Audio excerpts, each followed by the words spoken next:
Love story. Rahul మరియు స్నేహ college నుంచే ప్రాణంగా ప్రేమించుకున్నారు. రాహుల్ది చాలా సెన్సిటివ్ మనస్తత్వం. స్నేహ అంటే అతనికి ప్రపంచం.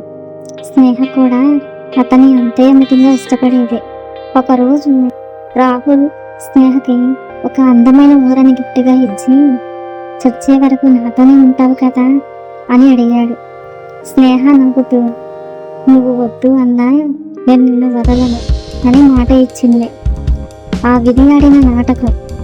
కొన్ని నెలల తర్వాత స్నేహ ప్రవర్తనలో మార్పు రావడం మొదలైంది. రాహుల్ కాల్స్ తీయడం తగ్గించేసింది. మాట్లాడినా విసుక్కునేది. ఒకరోజు సడన్గా రాహుల్ని కలిసి, నాకు నీకంటే మంచి సంబంధం దొరికింది, మనం విడిపోదాం, ఇక నాకు కాల్ చేయకు అని చెప్పి వెళ్ళిపోయింది. రాహుల్ గుండె తగిలినంత పనైంది. ఆమెను బ్రతిమలాడాడు, ఏడ్చాడు. కానీ స్నేహ వెనక్కి తిరిగి చూడలేదు. రాహుల్ ఆమె మీద కోపంతో, ద్వేషంతో తన ఊరు వదిలి వెళ్ళిపోయాడు. 3 ఏళ్ల తర్వాత రాహుల్ ఒక పెద్ద కంపెనీలో సెటిల్ అయ్యాడు.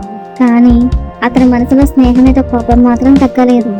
ఒకరోజు తన పాత స్నేహితుడిని కలిసినప్పుడు స్నేహ గురించి అడిగాడు.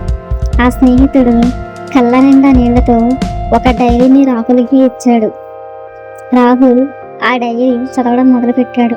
అందులో ఇలా ఉంది: ప్రియమైన రాహుల్, నీకు నేను ద్రోహం చేశానని నువ్వు అనుకుంటున్నావు అని నాకు తెలుసు. కానీ నాకు బ్లడ్ క్యాన్సర్ అని తెలిసినప్పుడు నిన్ను నా నుంచి దూరం చేయక తప్పలేదు. నేను చనిపోయాక నువ్వు నా జ్ఞాపకాలతో ఏడుస్తూ బ్రతకడం నాకు ఇష్టం లేదు. అందుకే నన్ను ద్వేషించాలని అలా అబద్ధం చెప్పాను. నువ్వు నన్ను ద్వేషిస్తేనే కదా నేను లేకపోయినా నువ్వు ధైర్యంగా బతకగలవు. డైరీ చివరిలో ఒక ఎండిపోయిన గులాబీ పువ్వు, రాహుల్ ఇచ్చిన ఉంగరం ఉన్నాయి. రాహుల్ పరుగున స్నేహ సమాధి దగ్గరికి వెళ్ళాడు. అక్కడ మోకాళ్ళపై కూర్చొని చిన్న పిల్లాడిలా ఏడ్చాడు. అతను తనను ద్వేషించిన ప్రతి నిమిషం ఆమె అతని కోసం మౌనంగా ప్రాణాలను వదిలేసింది.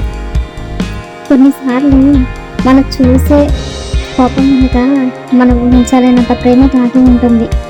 మనుషులు దూరమైనా వారి ప్రేమ ఎప్పటికీ మరణిస్తారు. మీకు ఈ కథ నచ్చిందా?